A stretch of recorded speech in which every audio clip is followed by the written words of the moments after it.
केपी ओलीले बनाइदिएको cricket stadium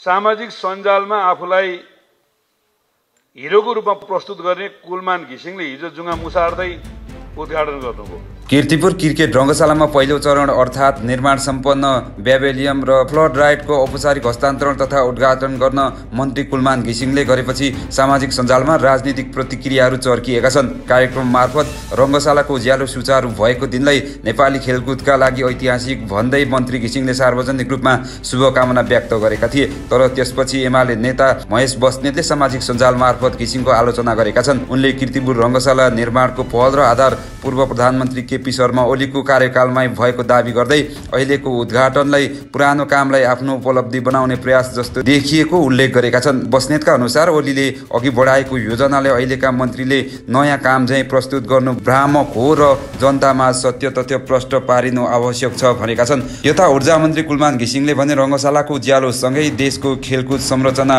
स्तर उन्नति हुँदै गएको र आगामी चरणमा अझ उत्कृष्ट अन्तर्राष्ट्रिय स्तरको रङ्गशाला बन्ने विश्वास व्यक्त गरेका छन्। दोस्रो चरणका लागि बजेट सुरक्षित भइसकेको बताउँदै उनले खेलकुदले देशलाई एकताबद्ध बनाउने र अन्तर्राष्ट्रिय पहिचान उकास्ने भूमिकामा थप योगदान गर्ने उल्लेख गरेका छन्। सोमबारदेखि सुरु भएको एनपीएल क्रिकेटबाट प्रतियोगिता सुरु गरिसकिएको छ। रङ्गशाला उद्घाटनसँगै नेपाली क्रिकेटको भौतिक संरचनाले नयाँ युगमा प्रवेश गरेको भन्दै क्रिकेट प्रेमीहरूले खुसी व्यक्त गरेको बेला राजनीतिक टिप्पणी भने सोसल मिडियामा नयाँ बहस सुरु भएको छ।